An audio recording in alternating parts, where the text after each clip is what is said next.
Terlepas dari bangunnya antum mau jam 1, jam 2, jam 3 atau setengah 4, bahkan jam 4 sekalipun, bagaimana cara bangunnya? Nah, ini yang mau kita bahas. Selama ini doa di awal kan? Coba baru bangun langsung kan? Alhamdulillahilladzi ahyana ba'dama amatana wa ilaihin.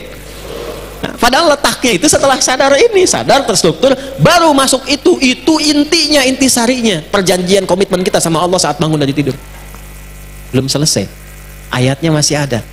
Mau usia berapapun, mau 40, 50, 60, 70 tahun, Anda keluarkan zikir ini di pertengahan malam, mohon kepada Allah, maka digugurkan semua dosa-dosa yang pernah dilakukan di masa lalu yang buruk-buruk. Allah ganti sisa hidup Anda dengan lebih baik dibandingkan dengan yang sebelumnya. Jelas? Setelah itu barulah baca doa untuk menguatkan tekad kita. Doa itu di akhir. Karena itu tidak perlu lama-lama. Yuk kita mulai materi pertama di pertemuan pertama ini. Kita akan susun kurikulumnya dari bangun tidur sampai dengan tidur kembali. Materi pertama, cara bangun tidurnya Nabi Sallallahu Alaihi Wasallam. Ya, sebelum dimulai, ingat lagi kaidah ini ya. Ingat kaidah ini. Jadi kalau kita bangun, ini bukan persoalan bangunnya saja. Tapi kalau kita niatkan bangunnya mengikuti Nabi, itu seketika baru dikerjakan, dituliskan pahalanya. Jadi jangan dipahami bahwa bangun begitu saja, tidak. Begitu diniatkan ikut Nabi, dituliskan pahala 10 kebaikan. Nanti itu akan ditampakkan hasil dari pekerjaan kita itu sesaat sebelum wafat dalam sakaratul maut. Nah, handphonenya turun semua, kita fokus dulu supaya apa yang kita terangkan, karena ini penting sekali. Ya, penting sekali supaya fokusnya betul-betul bisa kita pahami dengan baik dan mudah untuk diamalkan. Siap? 1. Quran surah ketiga ayat 190 sampai 200. Hadisnya yang paling lengkap dulu ambil di Abu Daud, nomor hadis 1367. Yuk, 2 ini dulu. Langsung saja. Qala an Ibnu Abbas radhiyallahu taala anhuma, hadis diriwayatkan dari Ibnu Abbas radhiyallahu taala anhuma. Kalau di pembuka hadisnya, bata Ibnu Abbas radhiyallahu taala anhuma fi baiti sayyidati Maimunah radhiyallahu taala anha. Ibnu Abbas radhiyallahu taala anhuma pernah satu kali tidur di rumahnya Sayyidah Maimunah untuk memburu dan ingin tahu kebiasaan bangun malamnya Nabi sallallahu alaihi wasallam. Fattaja'a, ya, maka beliau mulai berbaring. Ittaja'a itu berbaring miring kanan, ya, alal wisadati aw kama qala, ya, sambil tiduran. Wisadah itu di atas bantal, dan beliau ke bagian yang datarnya. Fil ardi. Jadi bantal itu kan kalau kita lihat ada yang datar, ada yang kayak guling kan. Nah, datar itu disebut dengan ard, yang panjang itu, ya, yang kayak guling disebut dengan tulnya. Maka kata Ibnu Abbas radhiyallahu taala anhuma, saya itu dijamu oleh Nabi, kalau dalam bahasa kita ya, tidur itu dekatan dengan Nabi. Saya ke bagian bantal yang lebarnya, Nabi dengan Sayyidah Maimunah itu tidur di atas bantal yang panjangnya. Kalau kita kayak gulingnya lah sekarang. Jelas ya? Jadi saking dekatnya dengan Nabi sallallahu alaihi wasallam, saking ingin tahunya kebiasaan Nabi sampai didekatkan oleh Nabi. Kalau bahasa kita, kamu tidur di sini ya. Baik. Apa yang terjadi?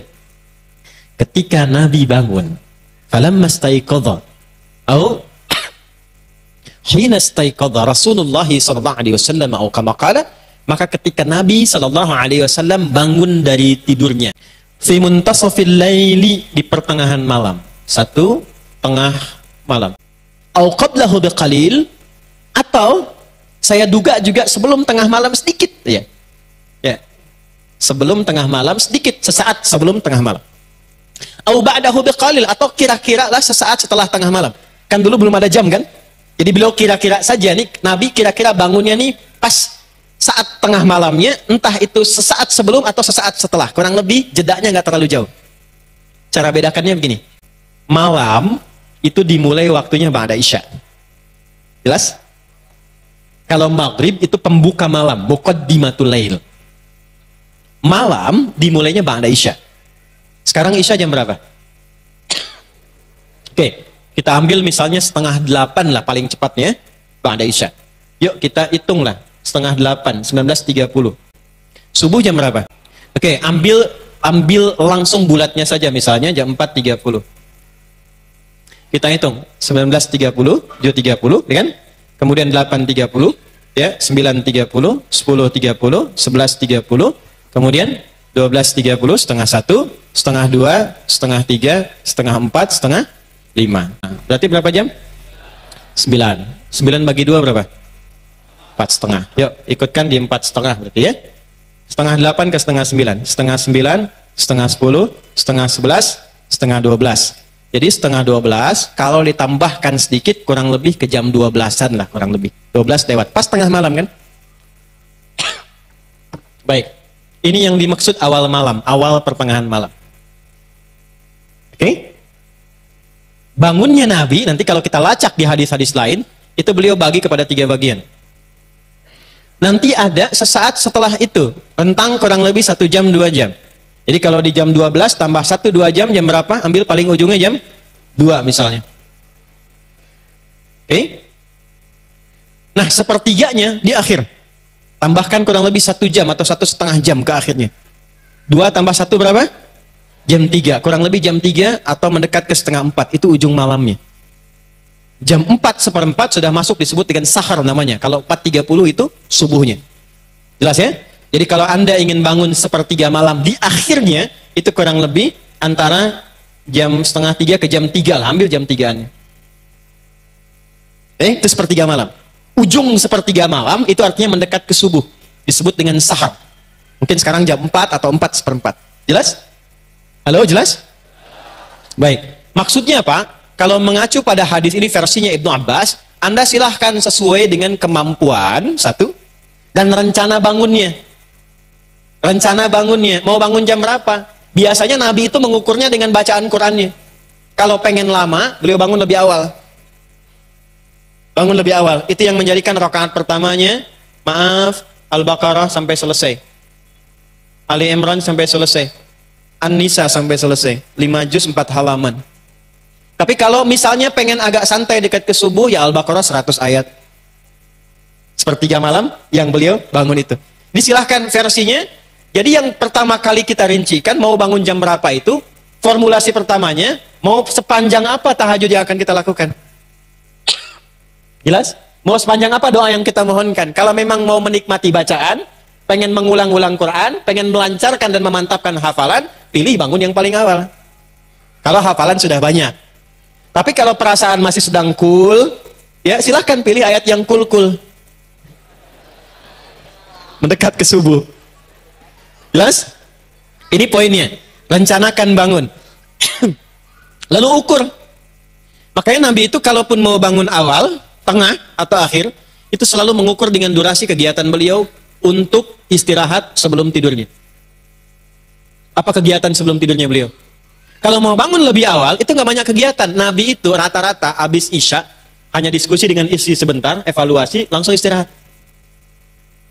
Ya, Nabi selama kehidupannya itu tidak pernah bergadang kecuali ada perlunya.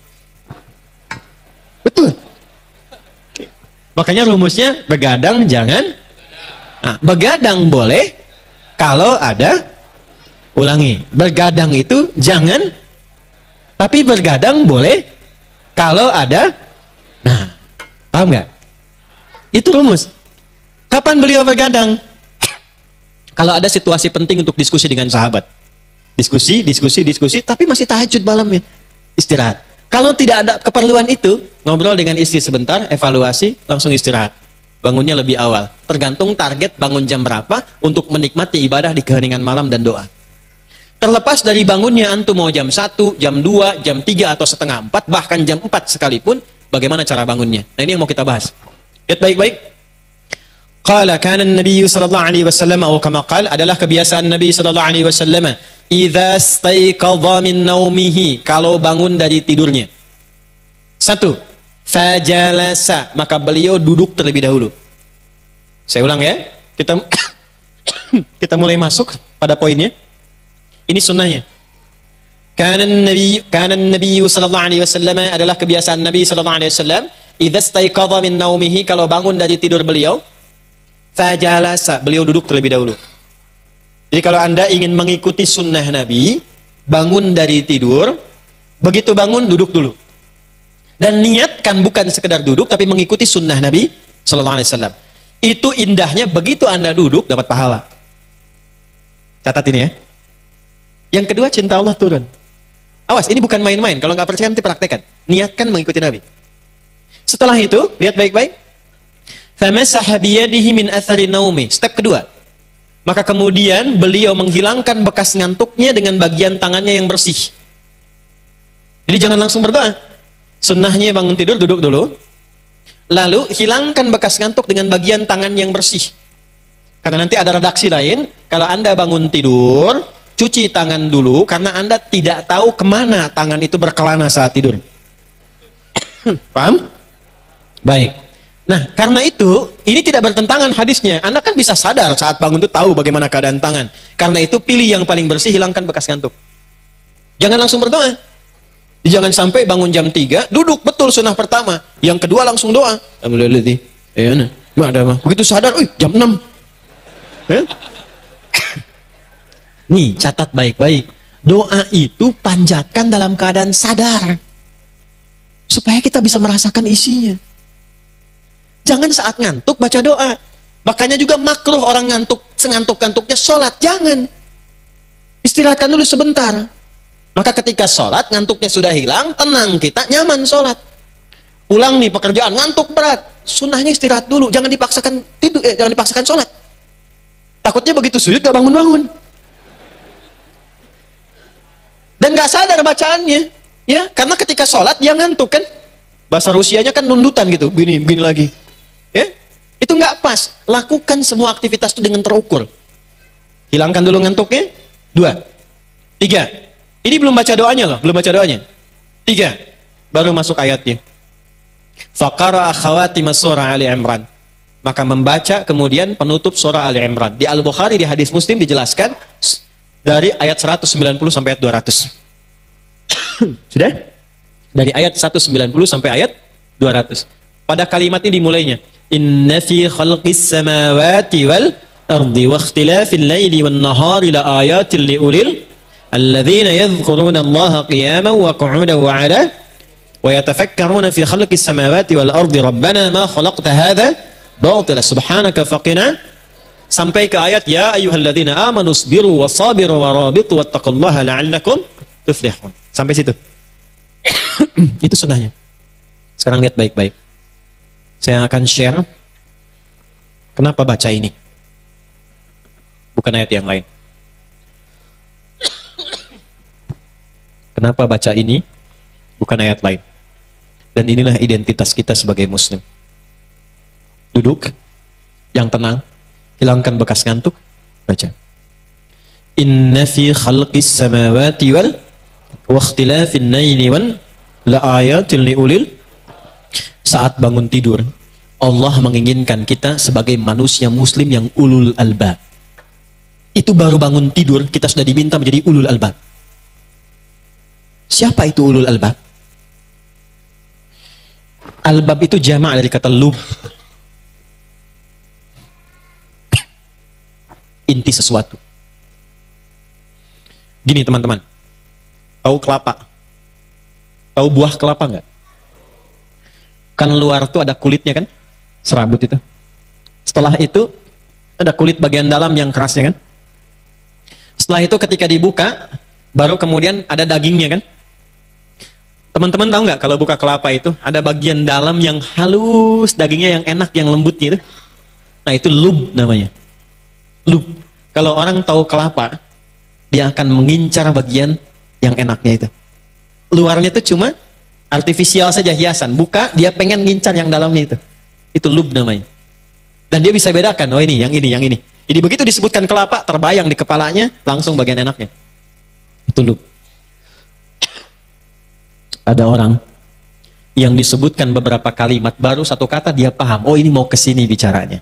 Itu namanya ulul albab, orang yang tahu inti sesuatu. Ada orang baru disebutkan berapa kalimat belum paham, satu paragraf belum paham, 2 jam baru ngerti, itu kulit kelapa bagian luar. Paham? Satu kalimat, rangkaian paham, baru dagingnya. Tapi baru disebutkan satu kalimat, satu lafaz, ini dia ngerti kemana arahnya. Itu ulul albab. Ada orang yang ngelihat langit, bagus langit nih, cerah sekali, itu kulit kelapa. Dia ngelihat langit, indah langit nih. Ini menunjukkan rasi bintangnya, oh mengarahkan. Ini arahnya utara, ini selatan, ini sekian. Itu baru dagingnya. Tapi begitu dia lihat ke langit, subhanaka ma khalaqta hadza batila, masya Allah. Bagaimana Allah mencipta keindahan ini, memberikan petunjuk ruang lewat rasi-rasi bintang, mencipta langit yang indah dengan bintang-bintang di malam hari tanpa tiang. Dia ingat kepada Rabbnya, dia memuji Allah subhanahu wa ta'ala. Itulah ulul albab. Bu, ibu ada, alhamdulillah ya. Nih saya tanya ibu nih, ibu ini kalau lihat suami, ibu lihat sebagai suami ibu atau sebagai titipan Allah? Ayo jawab. Tapi kalau disapa kompak ya, bu, tuh kan? Ibu kalau lihat suami, ibu lihat sebagai suami ibu atau sebagai titipan Allah? Titipan Allah. Masa? Antum deh yang laki-laki, Pak. Antum lihat istri itu sebagai istri antum atau titipan Allah? Antum yang muda-muda, saya tahu nih, banyakan single dan jomblo. Ya, betul. Single itu perjuangan, jomblo nasib. Tapi sudut sini jomblo fisabilillah saya lihat tuh. Lihat sini. Antum lihat orang tua antum itu sebagai ayah ibu atau titipan Allah? Kalau titipan Allah, kenapa antum masih marah? Kenapa masih berkata ah? Sedangkan Allah ketika menitipkan orang tua pada antum, bukan pada anak yang lain, Allah berkata, "Fala taqul lahuma uff." Jangan sekalipun engkau bermuka cemberut atau bahkan bermuka masam atau berkata ah di hadapan keduanya. Anda mengatakan titipan Allah, tapi berapa kali Anda membantahnya? Berapa kali Anda menyakitinya? Berapa kali Anda melanggar ketentuan yang menitipkan kepada Anda? Dan berbahagianya Allah titipkan menjadi orang tua Anda, bukan menjadi orang tua pada anak yang lain. Ibu bapak mengatakan itu anak Anda titipan Allah. Kalau Anda merasa titipan Allah, kenapa Anda sekolahkan di tempat yang tidak mengenalkan dia dengan Allah? Kenapa Anda berikan pakaian yang menjauhkan dia dari rahmat Allah? Allah bilang tutup, Anda buka. Allah bilang jilbabin, Anda pelorotin. Katanya titipan Allah. Ulul albab itu adalah orang yang bisa membaca esensi. Begitu dia melihat ibunya, ibu saya adalah titipan Allah yang harus saya baktikan dan saya sayangi. Jadi berbaktinya itu bukan karena dia ibu saja, tapi karena memang Allah menitipkan itu untuk dibaktikan kepadanya. Quran surah 17 ayat 23. Wa qadha rabbuka alla ta'budu illa iyyahu wa bil walidaini. Jadi bukan karena posisi ibunya, karena Allah perintahkan pada saya untuk berbakti pada ibu. Itulah ulul albab. Kalau cuma sekedar bakti tanpa melihat sebagai titipan Allah, baru daging kelapanya. Kalau belum dilihat, oh sama aja dengan ibu-ibu lain, kulit Anda tuh. Kulit kelapa. Gitu. Maaf. Kalau Anda sudah sukses, bapak ibunya dititipkan di panti jompo, kelapa busuk kan ya. Itulah ulul albab. Karena itu ketika Allah mengatakan, perhatikan kalimatnya, inna fi khalqis samawati wal ardi wa ikhtilafil laili wan nahari la ayatin liulil. Nah, kita itu baru bangun tidur sudah dibentuk oleh Allah. Hei, temukan esensi kehidupan olehmu. Kau mau kerjakan apa hari ini? Silahkan. Tapi jangan sampai kamu bekerja mengerjakan sesuatu yang tidak penting. Kalau berkata yang penting, lihat-lihat yang penting. Punya pilihan hidup, pilih yang penting. Sehingga Anda menjadi orang penting di hadapan Allah. Bicara-bicara yang penting. Nggak penting, diam. Melihat-lihat yang penting, lihat yang baik-baik. Tak penting, tak baik, gak usah dilihat. Bekerja cara yang baik-baik. Kalau ada yang baik Anda bisa dapatkan, kenapa cari yang tidak baik? Kan Anda tahu rezeki tidak akan tertukar. Semua sudah Allah atur. Ada jalan yang baik. Kalau sudah Allah berikan yang baik, kenapa Anda mengatur diri sendiri mencari jalan yang tidak baik? Kan tahu korupsi itu salah, mencuri itu salah. Kenapa masih korupsi? Anda nggak korupsi pun nggak akan kehilangan rezeki Anda. Kenapa masih mencuri? Makanya ulul albab itu, dia paham betul ketika akan mengerjakan sesuatu mana yang penting. Bagi dia itu sendal, yang penting alas kaki, saya bisa melangkah dengan baik. Toh titipan juga, pada akhirnya rusak. Kalaupun hanya dia pakai yang bagus, untuk menyesuaikan saja, menghormati orang lain karena Allah perintahkan. Gitu. Dia berpakaian untuk menutupi aurat. Kalaupun masih diganti dengan yang bagus, dia menyesuaikan. Saya pengen sholat, Allah mencintai, saya datang dengan pakaian yang indah. Ya bani Adam, khudhu zinatakum inda kulli masjid. Saya ada undangan, saya pakai jas, pakai dasi, bukan karena undangannya, karena Allah perintahkan lewat Rasulullah menghormati tamu. Saya pakai pakaian yang layak. Itu ulul albab. Gak semuanya harus dibeli. Muncul model ini, beli. Muncul model ini, beli. Dipakai? Enggak. Kulit kelapa. Motor model baru, datang. Kumpulkan lagi, datang. Pengen ini, datang. Dipakai? Enggak. Kulit kelapa. Paham? Kalau hidup kita tahu esensi, hidup tuh gampang. Yang bikin susah tuh manusianya sendiri. Allah sudah siapkan hidup yang gampang. Kenapa manusia memilih jalan yang susah? Paham? Oke, satu itulah ulul albab. Makanya orang ulul albab itu, ketika, ini bedanya, umat Islam bangun dari tidur, sudah diajarkan oleh Quran, hei, kamu bangun hari ini, jadilah orang penting. Jangan pernah melakukan kehidupanmu itu kecuali terukur dengan cara yang benar. Nanti saya turunkan lagi. Saya turunkan lagi. Kita balik nanya, ya Allah, gimana caranya berlatih jadi ulul albab? Teruskan ayatnya. Alladzina yadhkurunallaha qiyaman wa qu'udan wa 'ala junubihim. Setelah itu, setelah tadzakkur, setelah dzikir, wa yatafakkaruna fi khalqis samawati wal rabbana ma khalaqta hadza batila subhanaka faqina adzabannar. Indahnya, Masya Allah. Ciri ulul albab itu ada 3. 1, ahli zikir. Ini saya akan terangkan maksimal. Kalau saya sampai batuk terangkan ini, antum belum paham juga. Dengan cara apa lagi saya mesti terangkan? Saya pokoknya kalau dihisap, saya lihat wajah antum tuh yang belum dicukur ya. Kalau antum belum paham juga, saya akan, ya Allah, waktu itu engkau mau mengetahui, saya udah terangin sampai batuk-batuk. Ya, tapi belum dia mau praktekkan juga, ya Allah, kau maha tahu. Hati-hati mas. Saya paling hafal antum pokoknya itu. Ya. Zikir 1. 2, ulul albab itu ahli fikir. Ahli zikir, ahli fikir. 3, ulul albab itu visioner. Tahu visioner? Nanti kita turunkan ya. Nah, ada adik-adik kita yang butuh penjelasan lebih.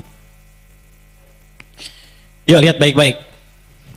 Zikir menjadikan semua kegiatan itu terkoneksi dengan Allah. Saya ulang. Zikir menjadikan semua kegiatan terkoneksi dengan Allah. Perhatikan baik-baik. Minum itu kan kegiatan biasa. Semua orang yang hidup minum. Untuk menghilangkan haus, gitu kan? Bagaimana menjadikan minum ini terkoneksi dengan Allah? Saya cepat ya, cepat. Ini materi kita sebenarnya agak lompat dikit untuk mencontohkan lebih gampang. Ketika Anda mengoneksikan perbuatan minum dengan Allah, maka Anda sedang mengakukan amaliyah zikir. Zikrullah. Khudz biyaminika ma yalik. Ambil dengan tangan kananmu yang paling dekat denganmu. 1. Setelah itu apa? Tsumma sammillah. Di Al-Bukhari, qul bismillahirrahmanirrahim. Untuk mengoneksikan kegiatan ini sebagai zikir, sebelum diminum sebut nama Allah. Bismillahirrahmanirrahim. Sudah? Saya ulangi. Khudz biyaminika ma yalik. Ambil dengan tangan kananmu, sampai sini masih adab, netral. Karena umumnya orang minum dengan tangan kanan, pada umumnya. Tapi koneksi menjadi zikir terjadi ketika qul bismillahirrahmanirrahim. Sebut nama Allah bismillahirrahmanirrahim. Paling singkat bismillah. Di bismillah itu paling singkatnya. Ingat ya, paling singkatnya. Yang lengkapnya bismillahirrahmanirrahim. Baru minum. Bismillahirrahmanirrahim. Saat minum telah dilakukan, 1 kali diminum, ucapkan alhamdulillahirabbil. Kalau mau minum lagi, boleh. Setelah itu, alhamdulillahirabbil. Bolehkah sampai 3 kali? Boleh. Bismillahirrahmanirrahim. Alhamdulillahirabbil. Enggak, saya bukan karena haus mau minum, bukan. Saya ingin contohkan. Jika minum dilakukan begini, itu bukan cuma minum, itu Anda sedang mengamalkan aktivitas zikir. Zikrullah. Perhatikan riwayatnya. Jika ada yang minum seperti ini, maka setan tidak akan pernah mendapatkan bagian dari minuman itu. Maka sekalipun minumnya cuma 1 teguk, 2 teguk, 3 teguk, itu jadi energi yang mengantarkan Anda pada kebaikan. Jadi zikrullah itu fungsinya apa? Kalau makan menyebut nama Allah, minum menyebut nama Allah, maka makanan itu menjadi energi bagi Anda mengerjakan yang baik-baik. Mau sholat gampang, baca Quran gampang, karena ada zikrullahnya. Jadi kalau Anda makan minumnya banyak tapi nggak jadi energi untuk kebaikan, itu kurang zikir namanya. Makanya berkahnya sedikit. Dikit berkahnya. Jelas gak? Jadi ciri yang pertama ulul albab itu alladzina yadhkurunallah. Itu poinnya. Jadi jadikan semua aktivitas itu terkoneksi dengan Allah. Mau Anda jalan, ini nanti pulang dari sini, keluar kan jalan kan? Nah saat jalan tuh ingat Allah, beda dengan yang nggak ingat Allah. Kalau Anda ingat Allah keluar dari sini, itu nggak akan pernah tertukar sendal. Nggak akan tertukar sendal, karena ingat Allah. Nggak ada orang pakai sendal orang lain, pakai bismillah, itu nggak ada. Bismillahirrahmanirrahim. Nggak ada. Nggak ada orang minum minuman haram pakai bismillah, nggak ada. Dan ketika dia membawa bismillah pada yang haram, itu bukan hanya Allah yang mencela. Makhluk semuka langit dan bumi pasti akan menghinakannya. Nggak percaya? Silahkan bikin konten makan makanan haram pakai bismillah. Langsung dapat laporan besoknya Anda tuh. Nggak percaya? Silahkan, itu udah fitrah. Udah fit, Allah menempatkannya sebagai kalimat baik, ketika diolok-olok dipermalukan, jadi pelanggaran. Itu sudah otomatis. Itulah zikrullah. Saya cuma mau tanya, dari semua kegiatan yang kita kerjakan, berapa yang jadi zikir? Berapa yang jadi zikir? Dan itu ada pahalanya teman-teman, itu pahalanya. Yang kedua, ada amalia fikir. Wa yatafakkaruna fi khalqis samawati wal. Fikir itu merumuskan sesuatu dengan terstruktur dan terukur. Nih, bangun tidur itu kita sudah dibimbing oleh Quran. Hei, kamu sudah punya rumusan kegiatan belum di hari ini? Apakah pekerjaan kamu meriset di antariksa? Wa yatafakkaruna fi khalqis samawat. Ada nggak yang hubungannya dengan langit-langit itu? Astronomi. Ya? Cek antariksa misalnya. Cek, sekarang banyak kegiatan di langit. Orang sekarang aja sudah merencanakan migrasi ke bulan. Cina kemarin sebagian sudah ngebor bulan. Ada yang sudah meriset pindah ke Mars. Masya Allah. Ada cerita anak pesantren. Di pesantren kedatangan Menristek. Pesantren tuh hebat-hebat. Menristeknya motivasi begini, anak-anakku, kita ini mesti menjadi orang-orang hebat membangun bangsa. Tuh, seperti orang-orang di luar sudah membuat pesawat ke bulan. Satu santri angkat tangan. Pak Menteri, kalau bikin pesawat ke bulan, itu belum hebat. Kita akan bikin menuju matahari. Kata menterinya, nggak bisa. Belum nyampe, udah kebakar nanti. Karena meleleh logamnya. Santri nggak mau kalah. Pak Menteri, kalau gitu kita berangkatnya habis maghrib aja, katanya. Habis maghrib. Habis maghrib, hari tenggelam. Ini, jadi baru bangun itu, Allah nggak menginginkan ada orang Islam bangun tidur, nggak punya rencana. Antum mau ngerjain apa? Ya, bangun tidur jam 7 mau kemana? Nanti subuhan mau di mana? Jam 7 mau di mana? Jam 8 kerjakan apa? Sampai tidur lagi punya rencana terukur. Makanya bangun tidur pertama, waktunya disebut subuh. Tadi kata asbah, sesuatu yang sudah siap dengan rencana. Kaifa asbahta ya akhi? Apa kabarmu hari ini? Itu maksudnya orang Arab nanya, kabar dan rencana apa di hari ini? Quran surah 81 ayat 18, was-subhi idza tanaffas. Dan demi waktu subuh yang saat tiba, bersamaan dengan nafas itu keluar, Anda sudah punya rencana kegiatan yang terukur untuk dikerjakan. Coba lihat, subuh aja datang, tumbuhan sudah ngasih oksigen terukur. Matahari sudah mengeluarkan sinarnya, nyaman.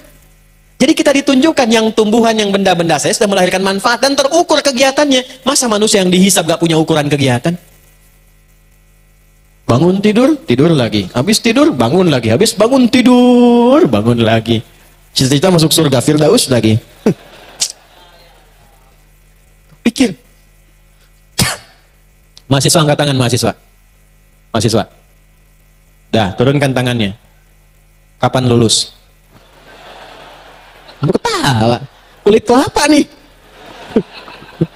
Ulul albab itu udah punya ukuran. Lulus kapan? IPK sekian. Apa yang saya hasilkan dari ilmu itu? Jurusan apa? Evaluasinya bagaimana? Kemana setelah itu? Itulah ulul albab. Saya tidak pernah masuk sekolah, apalagi di kampus, kecuali saat saya datang, saya sudah tentukan, nih saya di masa depan pengen jadi ini. Yang saya butuhkan ini. Saya akan masuk kampus ke sini. Sebelum saya masuk, saya sudah mintakan buku-buku pelajaran untuk saya pelajari dulu. Saya datang ke situ, temui kakak kelasnya, dosennya siapa ini? Ini karakternya apa? Saya baca. Jadi kita masuk ke kampus itu, ke kelas, hanya untuk menyelesaikan dan menghilangkan kesulitan yang kita alami, bukan belajar dari awal. Habis waktu kita kalau begitu. Datang saya ke kampus, saya petakan di mana perpustakaannya. Saya ke Tripoli berangkat, yang saya petakan cuma 4. 1 asrama, kedua kelas, ketiga masjid, keempat perpustakaan. Berapa jarak dari asrama saya ke masjid? Saya keluar jam berapa dari kelas itu? Kemudian balik, harus ke asrama dulu atau langsung ke masjid? Berapa jaraknya? Berapa yang harus saya lakukan? Dari situ ke kelas berapa? Ke perpustakaan bagaimana? Masuk ke perpustakaan untuk memetakkan berapa ruangan? 4. Oh, ruang 1 paling kanan, ruangan 1. Di situ ada ulumul Quran, buku-buku lughah yang paling bawahnya. Kemudian referensi utama di sini. Ruangan 2 untuk tesis disertasi. Ruangan 3 ke atas tambahan untuk tafsir, yang keempat untuk cetak-cetakan hard copy, ya karya-karya tulis ilmiah. Itu saya sampai hafal, diletakkan di mana kitabnya, kalau berubah bagaimana perubahannya. Jadi jelas kita mau ngapain. Itu mau jadi apa? Udah banyak akhi lulusan kampus sekarang. Sekarang bukan saatnya pertanyaannya, cita-cita mau jadi apa? Bukan. Sekarang itu eranya Anda mau bikin apa di masa depan. Dan Islam mengajarkan itu. Ini masih kampus, loh. Kapan mau nikah? Jelas dulu. Jangan terima bu yang nggak jelas nih. Tanyakan visinya dulu. Ya, tapi sekarang saya senang orang tua tuh kalau ada yang datang pertanyaan pertamanya berapa hafalan Qurannya? Tanya pak. Kiai punya perempuan, anak perempuan solihah cantik jadi rebutan. 3 orang datang melamar. Begitu datang ditanya, Ananda namanya siapa? Torik pak. Nah, coba baca surat At-Torik. Baca. Bagus katanya. Nanda siapa? Saya Anas pak. Masya Allah. Baca Anas ya baca. Bagus. Itu yang ketiga mukanya udah pucat dia. Tapi akalnya banyak. Kalau Nanda siapa? Nama saya Imran pak. Nama saya Imran. Cuman panggilan sehari-hari Kulhu. Aduh. Balik. Dulu begitu pak. Enggak, saya kisah cerita yang saya alami. Itu saja. Yang saya alami. Maksudnya kita bikin untuk motivasi. Ada yang lebih bagus, lebih baik daripada apa yang kami alami. Banyak ulama-ulama kita jadi contoh. Ada sebagian yang mungkin dari apa yang saya kerjakan gak cocok buat Anda. Cari yang netral. Kita harus punya role model. Intinya apa? Terukur kegiatan itu. Bapak ibu nyekolahkan anak. Ini Allah anugerahkan anak 1, 2, 3, 4. Di rumah 4 anak. Sudah punya program belum untuk 4 anak itu? Yang 1 mau jadi apa? 2 apa? 3 apa? 4 apa? Siapkan dari sekarang. Anak itu kan masih kosong. Dia belum punya pilihan. Orang tua mengarahkan. Yang 1 Qurannya. 2 tafsirnya. 3 hadisnya. 4 fikihnya. Ketika orang tua dewasa tinggal memanen, panennya enak. Punya persoalan, kakak ayatnya apa? Oh, a'udzubillahi minasyaitonirrajim, bacakan. Quran surat sekian, ayat sekian, posisinya sekian, halaman sekian ayat. Ade nomor 2, tafsirnya apa? Oh begini, Abi. Hadisnya apa? Adek bungsu, oh begini. Fikihnya bagaimana? Ini hukumnya. Pengajian kosong. Beres semua. Karena terukur. Itu ahli fikir. Kita tuh baru bangun, sudah dilatih begitu. Saya cuma mau tanya nih, dari sekian banyak yang dijelaskan, berapa yang dipraktekkan? Besok bagaimana? Bukan bagaimana besok. Engke kumaha, bukan kumaha engke. Nanti bagaimana, bukan bagaimana nanti. Siapkan dari sekarang. Itulah ahli fikir. Yang terakhir, rumuskan kegiatan itu secara visioner yang panjang. Jangan cuma dunia. Yang kaya banyak dunia. Tapi kekayaan dunia itu memberikan bekal kaya tidak di alam kubur. Ke akhiratnya bagaimana? Karena itu teruskan. Alladzina yadhkuruna Allaha qiyaman wa qu'udan wa 'ala wa yatafakkaruna fi khalqis samawati wal rabbana ma khalaqta hadza subhanaka faqina adzaban rabbana innaka man tudkhilin nar faqad akhzayta wa ma lidh-dhalimin min ansar rabbana innana sami'na munadiyan yunadi lil imani an aminu bi rabbikum fa rabbana faghfir lana dhunubana wa kaffir 'anna sayyi'atina wa tawaffana ma'al Rabbana wa atina ma wa'adtana ala rusulika wa la tukhzina yawmal qiyamah innaka la tukhliful Allahu akbar. Bikin visi panjang. Nih antum kerja ini sampai dapat uang buat apa? Buat kaya. Setelah kaya mau ngapain? Kumpulin ini, setelah ngumpulin itu buat ngapain? Pada ujungnya antum meninggal. Setelah meninggal bagaimana? Maka kaya tidak dilarang, tapi bikin rencana kekayaan itu bermanfaat sampai kehidupan setelah wafat. Silahkan rencanakan, bikin visi sampai akhirat, turunkan surganya. Pilih apa untuk meniti surga itu? Saya pilih dengan jalur harta, berarti saya dagang.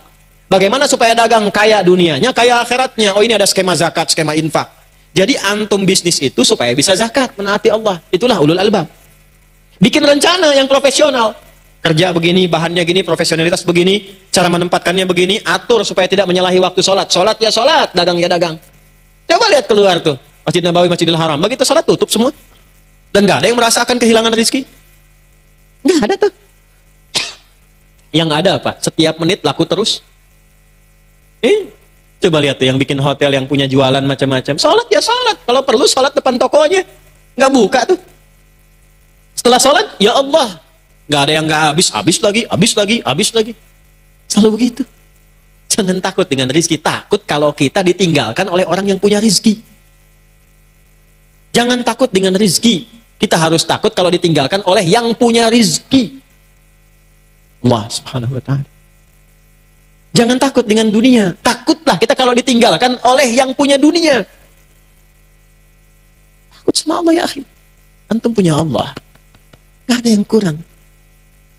Miliki Allah. La ilaha illallah tertanam dalam hati. La ilaha illallah.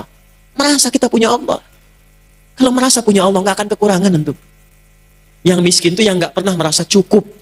Yang gak ada Allah dalam dirinya. Maksudnya gak ada la ilaha illallah. Ini semua cara ditempuh. Kalau la ilaha illallah itu semuanya dipastikan baik. Allah ridho enggak? Allah ridho enggak? Allah ridho enggak? Enggak akan kekurangan. Susun dengan baik. Nah, cara nyusunnya, tempatkan dulu prioritas akhiratnya apa. Turunkan ke bumi, jadikan sebagai aktivitas. Susun rencana. Tinggal kerjakan, nunggu meninggal. Gitu aja simpel. Hidup kan cuma tinggal nunggu wafat aja. Percuma antum takut kematian, meninggal juga. Gak usah takut meninggal itu. Pasti akan dialami. Yang ada itu bersiap sebelum pulang. Siapa yang pengen masuk surga? Tuh. Nah, pintu surga itu kan kematian. Kalau antum nggak meninggal, nggak akan pernah ke surga. Nih, saya tanya, siapa yang pengen ke surga? Hah? Kenapa jadi berkurang? Siapa yang pengen meninggal?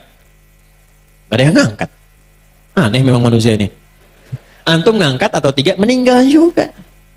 Tinggal tunggu waktu. Antum duluan, saya belakangan, bisa. Atau ditukar dibalik bisa. Saya belakangan, antum duluan mungkin. Nggak bisa milih kita.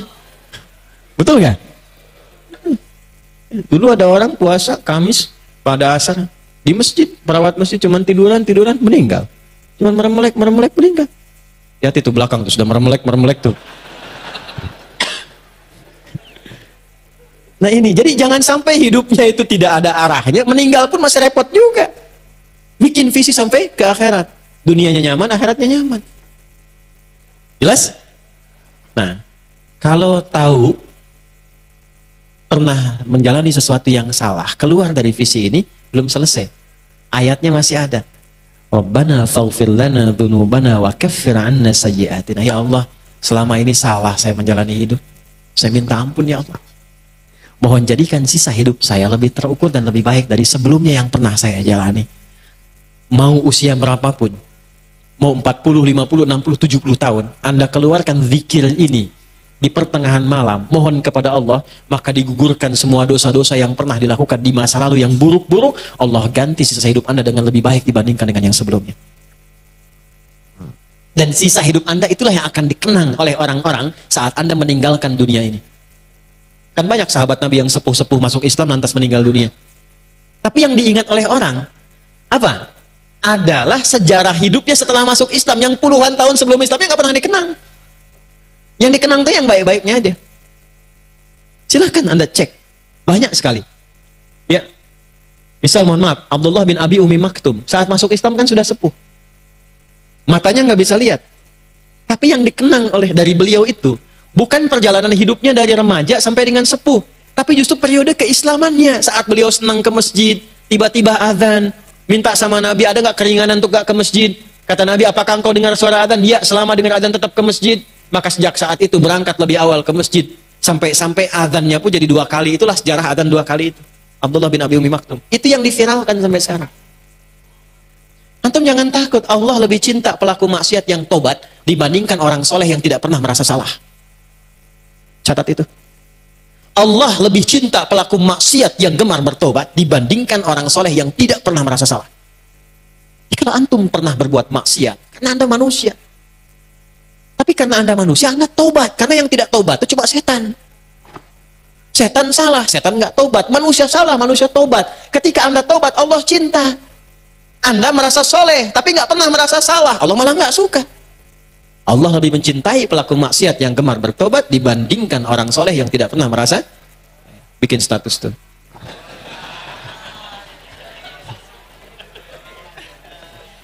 Paham? Baik. Saya langsung ke ayat 200-nya. Ya ayyuhalladzina amanu sabiru wasabiru warabitu wattaqullaha la'alakum tuflihun. Tapi membuat itu nggak mudah kata Allah, mesti sabar. Sabar. Bikin planning itu sabar. Menjalaninya sabar karena nggak mudah. Kalau pengen kuat untuk bersabar, wasabiru, kuatkan kesabaran itu, warabitu, jangan berjuang sendirian.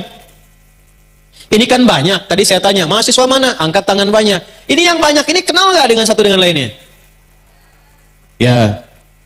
Coba angkat tangan lagi. Yang mahasiswa angkat tangan. Kan banyak ini. Antum kesini itu saling kenalan nggak? Coba kalau antum saling kenalan, laki-laki aja, perempuan. Contoh, antum yang laki-laki saling kenalan, pulang dari sini kenalan. Ini mahasiswa. Mana? Yang satu ini A, satu B, satu C. Setelah itu antum bikin grup untuk saling menguatkan. Akhi, ketemu yuk kita nanti Jumatannya di sini. Akhi, gimana kalau kita bikin grup untuk hafalan Quran? Akhi, antum jurusan apa? Oh sama, aneh juga jurusan itu. Kita belajar sama-sama yuk. Pernah nggak melakukan itu? Jadi kalau kita sudah bisa saling mengingatkan, itu ringan menjalaninya. Itulah warabitu. Dan kompak menjaga ketakwaan si Allah Subhanahu wa taala. Ini dari yang datang, berapa banyak yang dagang? Dari yang dagang ini pernah nggak antum menjalin silaturahim untuk mengeratkan? Dan saling merekomendasikan. Ini ada pedagang beras, ini pedagang sayur. Ini agen rumah, ini macam-macam. Pernah nggak duduk sama-sama, kumpul saling merekomendasikan? Ini zamannya aplikasi, bikin aplikasi. Ayo teman-teman yang butuh sayur, yuk ke sana ya, sayurnya enak banget. Ini yang butuh beras, sana teman kita jualan beras. Ini yang sedang nyari rumah, nih teman kita developer di sini secara syar'i misalnya. Pernah nggak itu dipakai? Lalu saling istiqomah. Teman-teman jangan sampai riba ya, teman-teman jangan sampai menipu ya, teman-teman jangan kurangi timbangan ya, itu mahal. Kenapa nggak nyari surga dengan bisnis antum? Kenapa nggak nyari surga dengan pelajaran antum? Kenapa nggak nyari surga dengan birokrasi antum?